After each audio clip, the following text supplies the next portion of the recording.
Next panel ਦੀ ਆਪਾਂ ਸ਼ੁਰੂਆਤ ਕਰਦੇ ਹਾਂ ਤੇ ਸਭ ਤੋਂ ਪਹਿਲਾਂ ਸੱਦਾ ਦੇਵਾਂਗੇ ਸਟੇਜ ਤੇ ਕਾਮਨਾ ਰਾਜ ਅਗਰਵਾਲ ਜੀ ਨੂੰ। ਡਾਇਰੈਕਟਰ ਨੇ GDPA ਫਾਸਟਨਰਸ ਜਲੰਧਰ ਤੋਂ।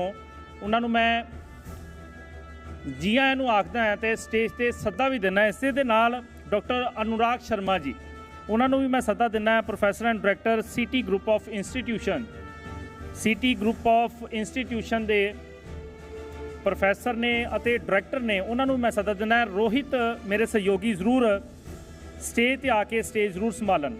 ਰੋਹਿਤ। ਅਯੋਗੇ ਸਮਾਜ ਦੀ ਜਦੋਂ ਅਸੀਂ ਗੱਲ ਕਰਦੇ ਹਾਂ ਤਾਂ ਮਹਿਲਾ ਤੋਂ ਬਿਨਾਂ ਕਿਸੇ ਵੀ ਸਮਾਜ ਦੀ ਕਲਪਨਾ ਨਹੀਂ ਕੀਤੀ ਜਾ ਸਕਦੀ। ਸਾਡਾ ਸੁਭਾਗ ਹੈ ਕਿ ਅੱਜ ਸਾਡੇ ਨਾਲ ਜਿੱਥੇ ਐਜੂਕੇਸ਼ਨ ਦੇ ਨਾਲ ਜੁੜੇ ਹੋਏ ਲੋਕ ਨੇ, ਉੱਥੇ ਐਜੂਕੇਸ਼ਨ ਪ੍ਰਾਪਤ ਕਰਨ ਤੋਂ ਬਾਅਦ ਜਿਸ ਸੈਕਟਰ ਦੇ ਵਿੱਚ ਜਾ ਕੇ ਤੁਸੀਂ ਕੰਮ ਕਰਨਾ ਹੈ ਜਾਂ ਕਿਸ ਤਰੀਕੇ ਦੇ ਨਾਲ ਤੁਸੀਂ ਆਪਣੇ ਆਪ ਨੂੰ ਡਿਵੈਲਪ ਕਰਨਾ ਹੈਗਾ, ਤਾਂ ਉੱਥੇ ਇੰਡਸਟਰੀ ਦੇ ਨਾਲ ਜੁੜੇ ਹੋਏ ਵੀ ਲੋਕ ਨੇ। ਸਭ ਤੋਂ ਪਹਿਲਾਂ ਮੈਂ ਸਵਾਲ ਕਰਾਂਗਾ ਕਾਮਨਾ ਰਾਜ ਅਗਰਵਾਲ ਜੀ, ਜੋ ਡਾਇਰੈਕਟਰ ਨੇ GDPL ਫਾਸਟਨਰ ਜਲੰਧਰ ਤੋਂ। ਮੈਮ, ਇੱਕ ਮਹਿਲਾ ਦੇ ਤੌਰ 'ਤੇ ਜਦੋਂ ਅਸੀਂ ਦੇਖਦੇ ਹਾਂ ਨਾ, ਇੰਜੀਨੀਅਰ ਸ਼ਬਦ ਜ਼ਿਆਦਾਤਰ ਪੁਰਸ਼ ਸਮਾਜ ਲਈ ਤਾਂ ਦੇਖਿਆ, ਪਰ ਇੱਕ ਮਹਿਲਾ ਦੇ ਲਈ ਕਿੱਡਾ ਕੁ ਵੱਡਾ ਚੈਲੰਜ ਸੀ ਜਦੋਂ ਇਸ ਲਾਈਨ ਦੇ ਵਿੱਚ ਆਏ ਔਰ ਇਸ ਕੰਮ ਦੀ शुरुआत ਤੁਸੀਂ ਕਰਦੇ हो? मैं माइक थोड़ा नेड़े कर लो फिर। ये सिर्फ इंडिया में नहीं, ग्लोबली इंजीनियरिंग इंडस्ट्री में औरतें नहीं होती। They are mostly in clerical secretarial space, पर as entrepreneurs, owners of companies, engineering sector में पर्टिकुलरली आई डोंट नो, मैं थोड़ा रेसिस्ट है पर दिस इज़ अ फैक्ट। अगर आप पूछेंगे मुझे चैलेंज रहा या नहीं रहा, luckily I have a supportive family. हमारा एक फैमिली बिजनेस है तो उससे बहुत फ़र्क पड़ता है। पर एक बहुत बड़ा हमारा एडवांटेज है पंजाब में होना, and specially Jalandhar as a city. It has been very supportive to me as an entrepreneur. मुझे कभी किसी की फैक्ट्री में जाने में कोई डर या इनहिबिशन या कोई प्रॉब्लम नहीं आई। जितनी भी जलंधर में इंडस्ट्री है, इधर पाइप इंडस्ट्री है, फोर्जिंग है, कास्टिंग्स हैं, हैंड टूल्स हैं, it's very much a community. हम इकट्ठे काम करते हैं, तो मेरी लर्निंग सारी इंडस्ट्री और इंडस्ट्री पार्टनर्स से ही हुई है। तो उस तरीके से it's been a very supportive experience for me, तो मुझे इतना बड़ा चैलेंज नहीं आया। ਹੁਣ ਗੱਲ ਕਰੀਏ ਅਨੁਰਾਗ ਸ਼ਰਮਾ ਜੀ, ਜੋ ਡਾਇਰੈਕਟਰ ਨੇ ਔਰ ਪ੍ਰੋਫੈਸਰ ਨੇ CT ਗਰੁੱਪ ਆਫ ਇੰਸਟੀਚਿਊਟ ਦੇ। ਸਰ, ਸਟੂਡੈਂਟ ਦੇ ਲਈ ਅੱਜ ਕੱਲ੍ਹ ਸਕਿੱਲ ਡਿਵੈਲਪਮੈਂਟ ਲਗਾ ਲਓ, ਚਾਹੇ ਅਕੈਡਮਿਕ ਤੌਰ 'ਤੇ ਉਸ ਨੂੰ ਡਿਵੈਲਪਮੈਂਟ ਦੀ ਗੱਲ ਹੋਵੇ, ਇਸ ਚੀਜ਼ਾਂ ਦੇ ਵੱਲ ਧਿਆਨ ਦੇਣਾ ਬੇਹੱਦ ਜ਼ਰੂਰੀ ਹੈ, ਤਾਂ ਕਿ ਜਦੋਂ ਉਹ ਸਮਾਜ ਦੇ ਵਿੱਚ ਵਿਚਰਨ ਜਾਂ ਕਿਸੇ ਵੀ ਇੰਡਸਟਰੀ ਦੇ ਵਿੱਚ ਜਾ ਕੇ ਕੰਮ ਕਰਨ, ਕਿਸੇ ਵੀ ਫੀਲਡ ਦੇ ਵਿੱਚ ਜਾ ਕੇ ਕੰਮ ਕਰਨ, ਤਾਂ ਉਹਨਾਂ ਦੀ ਇੱਕ ਪ੍ਰਤਿਭਾ ਨਜ਼ਰ ਆਵੇ। ਇਸ ਚੀਜ਼ ਦੇ ਲਈ ਤੁਹਾਡੇ ਗਰੁੱਪ ਦੇ ਵੱਲੋਂ ਕਿਸ ਤਰੀਕੇ ਦੇ ਨਾਲ ਕੰਮ ਕੀਤਾ ਜਾ ਰਿਹਾ ਕਿ ਕੇਵਲ ਸਟੱਡੀ ਨਹੀਂ ਬਲਕਿ ਉਸ ਦੀ ਸਕਿੱਲ ਡਿਵੈਲਪਮੈਂਟ ਔਰ ਉਸ ਦੀ ਪਰਸਨੈਲਿਟੀ ਡਿਵੈਲਪਮੈਂਟ ਨੂੰ ਲੈ ਕੇ ਕੰਮ ਕੀਤਾ ਜਾ ਸਕੇ? ਸਰ, ਇਹ ਬਹੁਤ ਵਧੀਆ ਤੁਸੀਂ ਕੁਐਸਚਨ ਪੁੱਛਿਆ। ਪਹਿਲਾਂ ਤਾਂ ਅੱਜ ਦੀ ਮਾਰਕੀਟ ਨਾ ਸਰ ਨੌਲੇਜ ਹੰਗਰੀ ਹੈ। ਪਹਿਲਾਂ ਹੁੰਦਾ ਸੀ ਕਿ ਗ੍ਰੇਡਸ ਦੀ ਗੱਲ ਕਰਦੇ ਸੀ ਆਪਾਂ ਕਿ ਕਿੰਨੇ ਨੰਬਰ ਆ ਗਏ ਬੱਚਿਆਂ ਦੇ। ਅੱਜ ਵੀ ਅਸੀਂ ਐਜ਼ ਅ ਪੇਰੈਂਟਸ ਹਮੇਸ਼ਾ ਪੁਸ਼ ਕਰਦੇ ਹਾਂ ਬੱਚੇ ਨੂੰ ਕਿ ਕਿੰਨੇ ਮਾਰਕਸ ਆ ਗਏ, ਕੀ ਗ੍ਰੇਡ ਆ ਗਿਆ, ਬਟ ਇਹ ਨਹੀਂ ਪੁੱਛਦੇ ਕਿ ਕੀ ਨੌਲੇਜ ਲਿੱਤੀ। ਅਤੇ ਜਿੰਨੀ ਵੀ ਇੰਡਸਟਰੀ ਹੈ ਉਹ ਬੱਚੇ ਦੀ ਚਾਹੇ 60% ਐਂਡ ਅਬਵ, ਚਾਹੇ ਬੱਚਾ 90% ਵਾਲਾ ਵੀ ਹੈ, ਚਾਹੇ 80% ਵਾਲਾ ਵੀ ਹੈ, end of the day what matters is ਕਿ ਬੱਚੇ ਨੂੰ ਨੌਲੇਜ ਕੀ ਹੈ, ਉਹਨੂੰ ਪ੍ਰੈਕਟੀਕਲ ਕੀ ਕੀ ਚੀਜ਼ਾਂ ਚਾਹੀਦੀਆਂ। ਤਾਂ as a CT group sir ਸਾਡਾ ਮੇਨ ਮੋਟਿਵ ਹੈ ਚੇਅਰਮੈਨ ਸਾਹਿਬ ਦਾ ਕਿ ਬੱਚੇ ਨੂੰ ਸਕਿੱਲ ਦਿੱਤੀ ਜਾਵੇ। ਅਸੀਂ ਐਡ ਔਨ ਕੋਰਸਿਸ ਜੋ ਚੀਜ਼ ਪੜ੍ਹਾਉਣੀ ਹੈ ਐਜ਼ ਪਰ ਅਸੀਂ NEP ਇੰਪਲੀਮੈਂਟ ਕਰ ਦਿੱਤੀ ਹੈ ਗਰੁੱਪ 'ਚ। ਅਸੀਂ ਸਾਰੀਆਂ ਚੀਜ਼ਾਂ ਇੰਪਲੀਮੈਂਟ ਕਰਤੀਆਂ, ਬੱਚੇ ਨੂੰ ਐਡ ਔਨ ਕੋਰਸਿਸ ਕਰਾਏ ਜਾਂਦੇ ਹੈ। Not only skill, we are working for holistic development. ਅਸੀਂ ਉਹਨਾਂ ਨੂੰ ਬੱਚਿਆਂ ਨੂੰ different leadership workshops, mental health 'ਤੇ ਵੀ ਕੰਮ ਕਰੀਦਾ, ਸਟ੍ਰੈਸ ਮੈਨੇਜਮੈਂਟ 'ਤੇ ਵੀ ਕੰਮ ਕਰੀਦਾ, ਤਾਂ ਕਿ ਜਦੋਂ ਬੱਚਾ ਮਾਰਕੀਟ 'ਚ ਜਾਵੇ ਉਹ ਇੱਕ ਪ੍ਰੋਡਕਟ ਦੇ ਰੂਪ 'ਚ ਜਾਵੇ। ਉਹ ਸਿਰਫ ਇੱਕ ਕਾइंड ऑफ अ बुक वॉर्म ना हो, टैक्नीकल नॉलेज ना हो, उन्होंने प्रेजेंट करना भी आंदा हो अपनी चीज़ नू। और एड ऑन कोर्सिस ने ग्लोबल सर्टिफिकेशन भी कराई दी है जो नीड ऑफ एन आर है। जे आप इंजीनियरिंग की गल करिए, मैनेजमेंट की गल करिए कि बच्चे को सर्टिफिकेशन होन इंडस्ट्री दियाँ, जो आप गल करते हैं इंडस्ट्री इंस्टीट्यूट गैप की, वो असी फिल करते हैं ताकि बच्चा इंडस्ट्री रेडी होकर साढ़े कोल जाए। अग्रवाल मैम, जिस समय शुरुआत की सी उस समय किहड़े चैलेंज तुहाडे सामने सी? GDPL ग्रुप का मैं जिक्र कर ਲਾਂ ਤਾਂ कदों के ग्रुप की शुरुआत होंदी है और किस तरीके दे नाल हौली हौली करके, क्योंकि हर ग्रुप डिवेलप होंदा हैगा, एक प्रोडक्ट तो दूसरा प्रोडक्ट, दूसरे तो फिर मल्टी प्रोडक्ट वाल वधना, तो ये शुरुआत किस तरीके दे नाल होंदी है इस इंडस्ट्री दे वाल आउण दी? मैं हमारी ऑर्गेनाइजेशन में 3rd जनरेशन हूँ। मैंने अपने हस्बैंड की फैमिली बिजनेस ही ज्वाइन करी। मेरे ग्रैंडफादर इन लॉ ने बिजनेस शुरू किया था, वो चरखी दादरी गांव है हरियाणा में, वहाँ से माइक थोड़ा नेड़े कर लो। चरखी दादरी गांव है हरियाणा में, वहाँ से आए थे कुछ बगैर कुछ लिए। उन्होंने बकेट्स बनानी शुरू करी, रेडी पे बेचते थे और बहुत इंटेंसली एंटरप्रेन्योरियल थे। तो जब मैं फैमिली में मेरी शादी होके मैं आई तो तब जलंधर में लेडीज़ काम नहीं करती थी बिल्कुल भी। ਤਾਂ ਰਾਜਕੁਮਾਰ ਚੱਬੇਵਾਲ ਜੀ ਜੋ ਸੰਸਦ ਮੈਂਬਰ ਨੇ ਹੁਸ਼ਿਆਰਪੁਰ ਤੋਂ ਪਹੁੰਚੇ ਨੇ, ਸਰ ਸਵਾਗਤ ਹੈ ਜੀ ਤੁਹਾਡਾ। Ma'am continue. हाँ, तो जो इंसान एंटरप्रेन्योरियल होता है वो बहुत ओपन माइंडेड भी होता है। तो मैंने उनको बोला मैं जलंधर में कुछ नहीं है करने को, मुझे काम करना है। तो वो मुझे फैक्ट्री में ले गए। अपॉर्चुनिटी ऐसी आई कि उस टाइम पे हमारा एक थोड़ा शॉर्टफॉल आया, एक डाउनफॉल आया कंपनी में। तो मैं my math skills were very good, तो मैं एक तरीके से यूज़फुल हो गई। तो उस तरीके से एज अ वुमन मेरी एंट्री आ गई बिजनेस में। उसके बाद तो आप जितनी मेहनत करो और जितने अपने आप को यूज़फुल करो, देन जेंडर स्टॉप्स मैटरिंग। तो ये तो मैं एक स्टैंडर्ड मेरा फॉर्मूला है। मैं I have a lot of girls in my office also. मैं उनको बोलती हूँ कि वुमेन के लिए हमेशा चैलेंज रहेगा, क्योंकि it's a man's world. Particularly north India में ये चैलेंज और बड़ा है। साउथ इंडिया में मैं बहुत सारी लेडीज़ को मिलती हूँ। मैं IWN इंडियन वुमेन नेटवर्क की चेयरमैन रही हूँ नॉर्थ इंडिया के लिए। मेरे लिए नॉर्थ में बहुत बड़ा चैलेंज है, स्पेशली वुमेन एंटरप्रेन्योर्स के लिए, क्योंकि एक हमारा सोशल सेटअप ऐसा है कि उसमें for women to enter is very difficult. Not that आदमियों को कोई ऐसी इशू नहीं है, पर सोसाइटी इसको सपोर्ट नहीं करती, प्रॉबली औरतें ही सपोर्ट नहीं करती। So things are changing I think a lot. हमारे जो बिजनेस फ्रेटर्निटी में काफ़ी सारी लड़कियां अब आ रही हैं। जब मैंने एंटर करा था it was in the 1980s। जब मैं कार चला के लुधियाने जाती थी, क्योंकि हमारा काफ़ी काम लुधियाने होता था, it use to be like एक औरत कार चला के लुधियाने आ रही है, इट वाज लाइक ऐसा भी हो सकता है। पर अब आप जलंधर में देखो तकरीबन लेडीज़ ही ज़्यादा कार चला रही होती है दिन में। You see less guys more girls. So times are changing. मैं सिर्फ ये कहना चाहती हूँ that women have to break out. ये अपनी ही इनिशिएटिव से होगा। अगर आप सोसाइटी को एक्सपेक्ट करो कि सोसाइटी आपको प्रॉप करके इस डोमेन एंटरप्रेन्योरल डोमेन में लाएगी, तो वो नहीं होगा। और पंजाब की आज नीड है कि we should have entrepreneurs. Sharma ji, ਅਗਰ ਜਿਸ ਤਰੀਕੇ ਨਾਲ ਇੰਡਸਟਰੀ ਗਰੋ ਅਪ ਕਰ ਰਹੀ ਹੈਗੀ, ਉਸੇ ਤਰੀਕੇ ਨਾਲ ਵੱਖ-ਵੱਖ ਤਕਨੀਕ ਗਰੋ ਅਪ ਹੋ ਰਹੀ ਹੈ। ਨਵਾਂ ਟ੍ਰੈਂਡ ਹੈ AI ਦਾ। ਐਜੂਕੇਸ਼ਨ ਸੈਕਟਰ ਦੇ ਨਾਲ ਜੇਕਰ ਮੈਂ ਗੱਲ ਕਰਾਂ, AI ਦੇ ਫਾਇਦੇ ਐਜੂਕੇਸ਼ਨ ਦੇ ਲਈ ਕੀ ਨਜ਼ਰ ਆਉਂਦੇ ਨੇ, ਔਰ ਨਾਲ ਦੀ ਨਾਲ ਤੁਸੀਂ ਵੀ ਦੇਖਿਆ ਹੋਊਗਾ ਕਾਫੀ ਚੀਜ਼ਾਂ ਨੈਗੇਟਿਵ ਇੰਪੈਕਟ ਵੀ ਨਜ਼ਰ ਆਉਣ ਲੱਗ ਗਿਆ। ਤਾਂ ਨੈਗੇਟਿਵ ਇੰਪੈਕਟ ਹੈ ਜਿਹੜਾ, ਉਹ ਐਜੂਕੇਸ਼ਨ ਦੇ ਸੈਕਟਰ ਦੇ ਵਿੱਚ ਤੁਹਾਨੂੰ ਕੀ ਨਜ਼ਰ ਆਉਂਦਾ ਹੈ? ਸਰ ਐਜ਼ ਇਟ ਇਜ਼ ਦੇਖੋ, every coin has its own reverse. ਹਰ ਚੀਜ਼ ਦੇ ਫਾਇਦੇ ਨੁਕਸਾਨ ਨਾਲ ਨਾਲ ਹੀ ਹੈ। ਜੇ ਮੈਂ ਨੁਕਸਾਨ ਦੀ ਗੱਲ ਕਰਾਂ ਕਿ ਸਪੈਸ਼ਲੀ ਐਜ਼ ਅ ਟੀਚਰ ਮੈਂ ਗੱਲ ਕਰਾਂ, ਜਿਹੜੇ ਬੱਚੇ ਅੱਗੇ ਅਸਾਈਨਮੈਂਟਸ ਬਣਾਉਂਦੇ ਸੀ, ਉਹ ਅਸਾਈਨਮੈਂਟ ਥੋਰੋਲੀ ਬਣਾਉਂਦੇ ਸੀ, ਸਮਝਦੇ ਸੀ ਚੀਜ਼ਾਂ ਨੂੰ, ਕੰਮ ਕਰਦੇ ਸੀ। ਅੱਜ ਕੱਲ੍ਹ ਚੈਟ GPT ਨਾਲ they have everything in there hand. ਇੱਕ ਚੀਜ਼ ਪਾਉਂਦੇ ਆ, ਅਸਾਈਨਮੈਂਟ ਬਣ ਕੇ ਤਿਆਰ ਆ ਜਾਂਦੀ ਹੈ।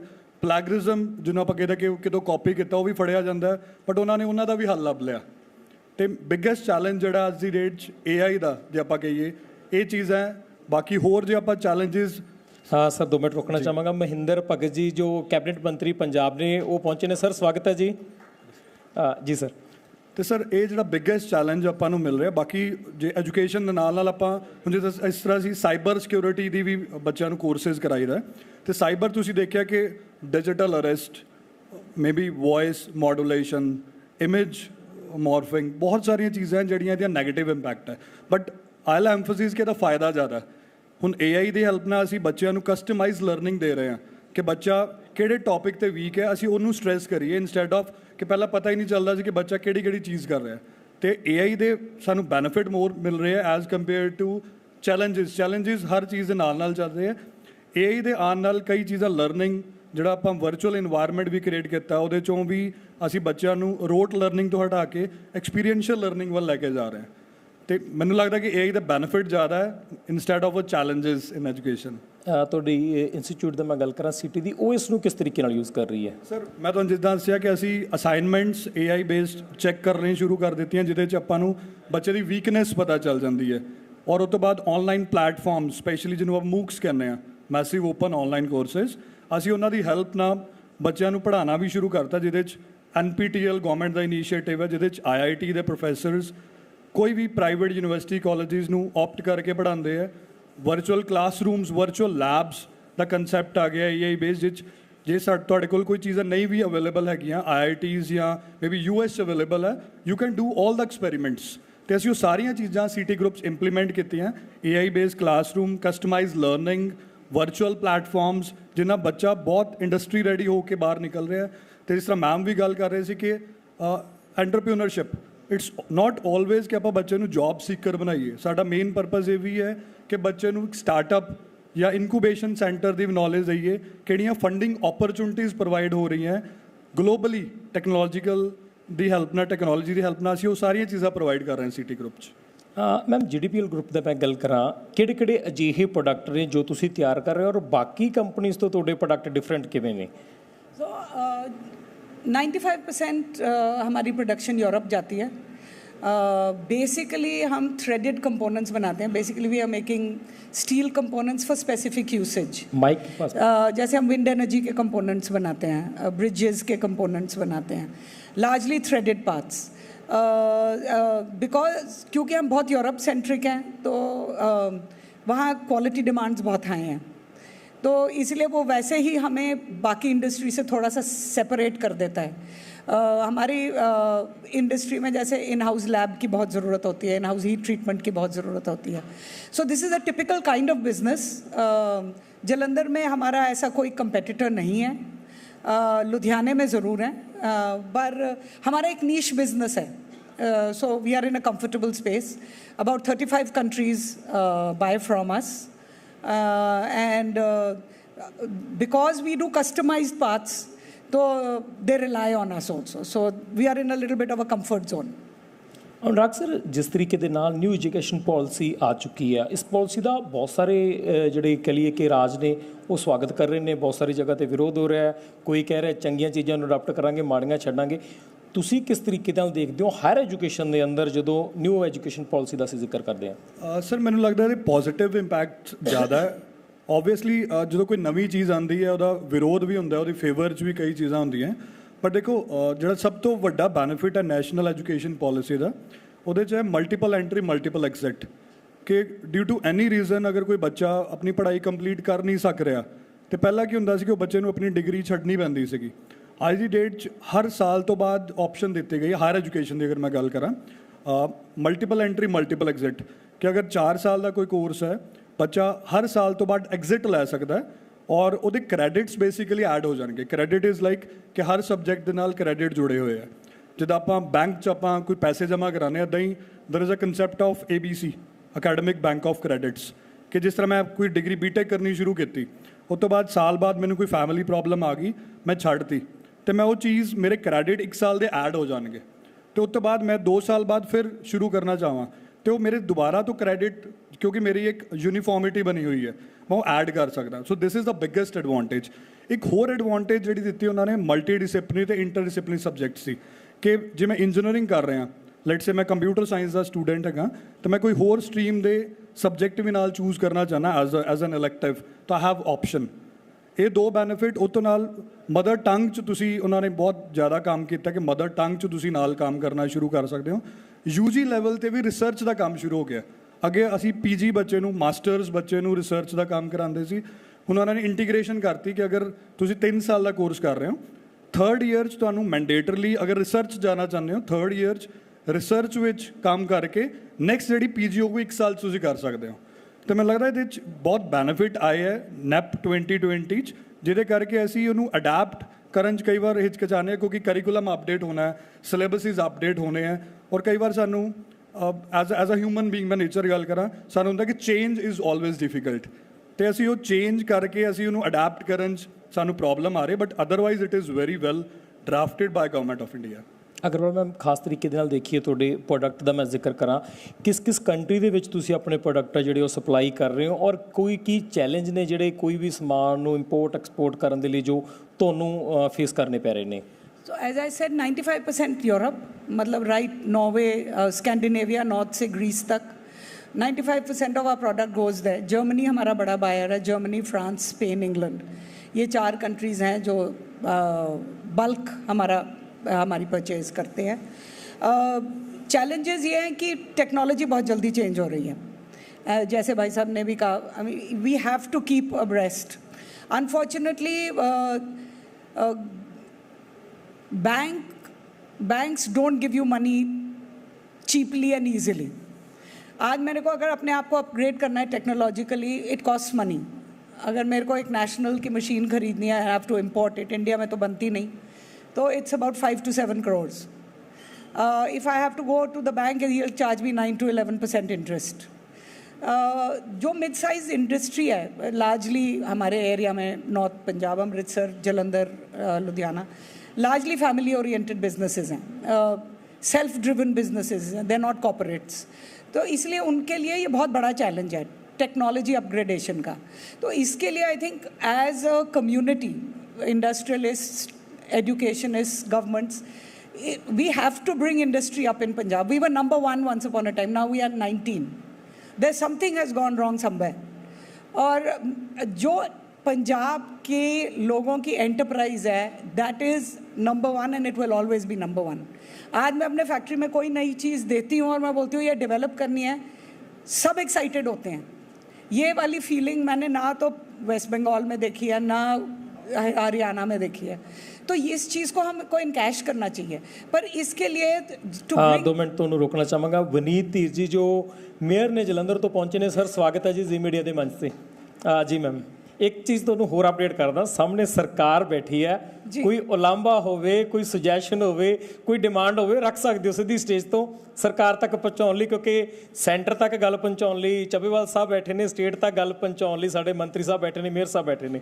नहीं, टेक्नोलॉजी अपग्रेडेशन की तो बहुत सीवियर ज़रूरत है पंजाब में. हमारे पास एंटरप्राइज है, अच्छे लोग हैं, एनर्जी है, एंटरप्रेन्योरियल इंस्टिंक्ट है, नेचुरल इंस्टिंक्ट है. हमारे रामगढ़िया हमारे फैक्ट्री में, मैं कोई उनको बोलती हूँ मशीन बना दो, मशीन बना देते हैं. मतलब इस टाइप की एंटरप्राइज आपको और कहीं नहीं मिलेगी. पर हम इस चीज़ का कोई फ़ायदा नहीं उठा रहे. और जब तक हम अपना जुगाड़ कटिंग एज टेक्नोलॉजी के साथ मर्ज नहीं करेंगे, we can not become the number 1 state. तो इसलिए मेरी तो गवर्नमेंट से यही रिक्वेस्ट होती है कि देखो, government is also has problems with funding. We understand that. So we all have to work together. What is the best way forward? Right now, there is no support to industry, no support to technology upgradation. And that is going to be a big challenge. हमारे youngsters आना ही नहीं चाहते, पंजाब में industry लगाना ही नहीं चाहते. तो अगर हमारी नेक्स्ट जनरेशन प्रोडक्टिव नहीं होगी तो स्टेट प्रोडक्टिव कैसे होगा? So my request is industry, academia and governments, we have to sit together and sort this out. Sharma ji, ਇੱਕ ਟ੍ਰੈਂਡ ਚੱਲ ਰਿਹਾ ਆਮ ਤੌਰ ਤੇ, +2 ਹੋ ਗਈ, +2 ਤੋਂ ਬਾਅਦ ਕੀ ਕਰਨਾ ਜੀ? ਜਿਹੜਾ ਤਾਂ ਕੋਈ ਸਮਝਦਾ ਹੈ ਕੋਈ ਬੀਟੈਕ ਕਰ ਲੈਂਦਾ, ਜੇ ਕੋਈ ਨਹੀਂ ਹੈਗਾ ਤਾਂ BA ਪੱਕੀ ਹੈ.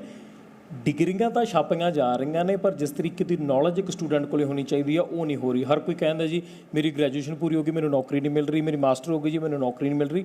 ਇਸ ਚੀਜ਼ ਦਾ ਕੀ ਹੱਲ ਹੈ ਕਿ ਘੱਟੋ ਘੱਟ ਇੱਕ ਸੈਲਫ ਇੰਪਲੋਏ ਆ ਜਿਹੜਾ ਉਹ ਪੈਦਾ ਕੀਤਾ ਜਾ ਸਕੇ? ਇਕੱਲੀਆਂ ਡਿਗਰੀਆਂ ਨਹੀਂ, ਬਲਕਿ ਉਹਦੇ ਕੋਲ ਇੱਕ ਟੈਲੈਂਟ ਹੈ ਜਿਹੜਾ ਉਹ ਵੀ ਨਾਲ ਪੈਦਾ ਕੀਤਾ ਜਾ ਸਕੇ.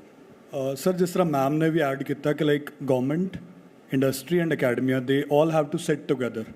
ਕਿਉਂਕਿ ਜਿਹੜਾ ਆਪਾਂ ਗੈਪ ਦੀ ਗੱਲ ਕਰਦੇ ਹਾਂ, ਹਮੇਸ਼ਾ ਤੋਂ ਕਰਦੇ ਆ ਰਹੇ ਹਾਂ ਕਿ ਇੰਡਸਟਰੀ ਨੂੰ ਕੋਈ ਹੋਰ ਚੀਜ਼ ਚਾਹੀਦੀ ਹੈ, ਅਕੈਡਮੀਸ਼ੀਅਨਸ ਕੋਈ ਮਤਲਬ ਇੰਸਟੀਟਿਊਸ਼ਨਸ ਕੁਝ ਹੋਰ ਚੀਜ਼ ਪੜ੍ਹਾ ਰਹੇ ਹੈ, ਉਹ ਫੁਲਫਿਲਮੈਂਟ ਦੀ ਬਹੁਤ ਜ਼ਿਆਦਾ ਜ਼ਰੂਰਤ ਹੈ. ਤੁਸੀਂ ਇੱਕ ਚੀਜ਼ ਭੁੱਲ ਗਏ, ਤੁਸੀਂ ਕਿਹਾ +2 ਕਰਦੇ ਆ, ਡਿਗਰੀ ਲੈ ਲੈਂਦੇ ਆ. ਤੁਸੀਂ ਇੱਕ ਚੀਜ਼ ਇਹ ਵੀ ਐਡ ਕਰ ਸਕਦੇ ਕਿ +2 ਕਰਦੇ ਆ ਅਤੇ ਬਾਹਰ ਅਬਰੋਡ ਜਾਣ ਦੀ ਕੋਸ਼ਿਸ਼ ਕਰਦੇ ਆ.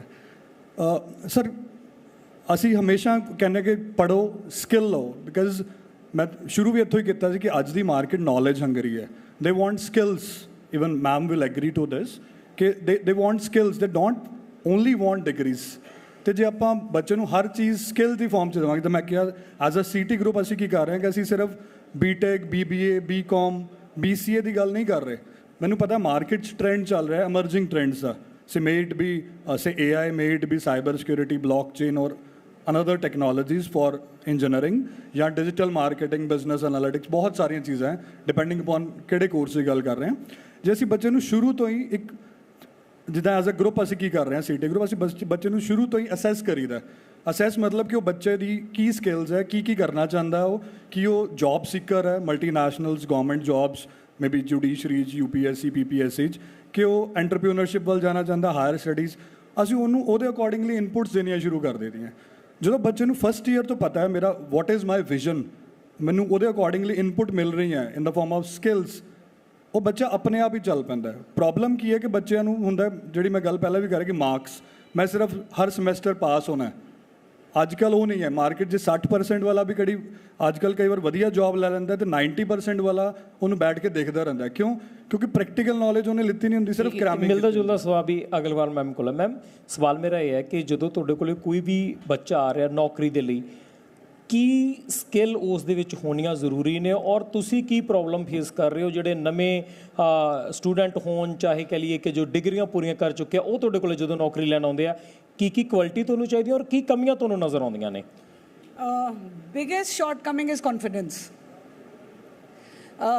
आज के दिन में जब मैं बिज़नेस करने गई थी मेरे पास कॉलेज एजुकेशन नहीं थी पर मैं I was well read so and I had a great deal of confidence and that took me through engineering industry so अभी हमारे पास बच्चे आते हैं वो पहले तो ऐसे देखते हैं they don't even stand straight so there's something wrong कि हम अपने बच्चों को confidence क्यों नहीं सिखा पाते अच्छा हम कहते हैं जी इंग्लिश नहीं अच्छी है तो बच्चे you write him off अब इंग्लिश की क्या ज़रूरत है अगर आप हिंदी में एक कॉन्फिडेंटली कोई चीज़ कम्युनिकेट कर सकते हो तो doesn't mean you are not educated और यू डोंट हैव नॉलेज पर हमने ये स्टिग्मास बनाए हुए हैं अपने कंट्री में और इसके करके इतने इंटेलिजेंट इतने अच्छे बच्चे सामने नहीं आते या बोल नहीं पाते अगर मेरे सामने कोई बच्चा बोलेगा ही नहीं कि उसको क्या नॉलेज है क्या उसको आता है वो कॉन्फिडेंस से जवाब ही नहीं दे पाएगा तो he won't get a job so I think first thing they need to teach in colleges is confidence after that definitely there has to be practical teaching हम कहते हैं हमारी जो इंडस्ट्री है ये ट्रेनिंग सेंटर्स बन गई है हमारे पास बच्चे आते हैं हम सबसे पहले तो उनको ट्रेनिंग शुरू कर देते हैं भैया तुम बोलना सीखो तुम बेसिक कई बच्चों को तो हमको कंप्यूटर सिखाने पड़ते हैं क्योंकि उनको कंप्यूटर नॉलेज ही नहीं होती तो every child should be computer savvy because if you don't have basic आज मेरा सुपरवाइज़र है यार मेरा गेटमैन है उसको भी कंप्यूटर पे एंट्री करनी पड़ती है अगर कोई लड़का आता है वो कहता है मुझे कंप्यूटर नहीं आता हम उसको रखने को तैयार नहीं है so technology baseline technology strong language skills it doesn't matter which अब तो कहते हैं कि जी टेक्नोलॉजी के से ज़्यादा इंग्लिश की ज़रूरत है क्योंकि ChatGPT इंग्लिश मांगता है तो अब तो सारा सिस्टम ऑफ लर्निंग चेंज हो जाएगा AI के बाद so confidence for sure whatever you need to do ਜੀ ਜੀ ਸੋ ਬਹੁਤ ਬਹੁਤ ਧੰਨਵਾਦ ਤੁਸੀਂ ਸਮਾਂ ਦਿੱਤਾ ਸੋ ਗੱਲਬਾਤ ਕੀਤੀ ਇੱਕ ਸਟੱਡੀ ਨੂੰ ਲੈ ਕੇ ਔਰ ਇੰਡਸਟਰੀ ਨੂੰ ਲੈ ਕੇ ਕਿ ਸਟੱਡੀ ਕਿਸ ਤਰੀਕੇ ਦੇ ਨਾਲ ਕੀਤੀ ਜਾਵੇ ਔਰ ਇੰਡਸਟਰੀ ਨੂੰ ਕੀ ਜ਼ਰੂਰਤ ਹੈ ਜਿਸ ਦੇ ਨਾਲ ਸਵੈ ਰੁਜ਼ਗਾਰ ਪੈਦਾ ਕੀਤਾ ਜਾ ਸਕੇ ਔਰ ਜੋ ਤੁਸੀਂ ਡਿਗਰੀਆਂ ਕਰ ਰਹੇ ਹੋ ਉਸ ਦਾ ਸਹੀ ਇਸਤੇਮਾਲ ਕੀਤਾ ਜਾ ਸਕੇ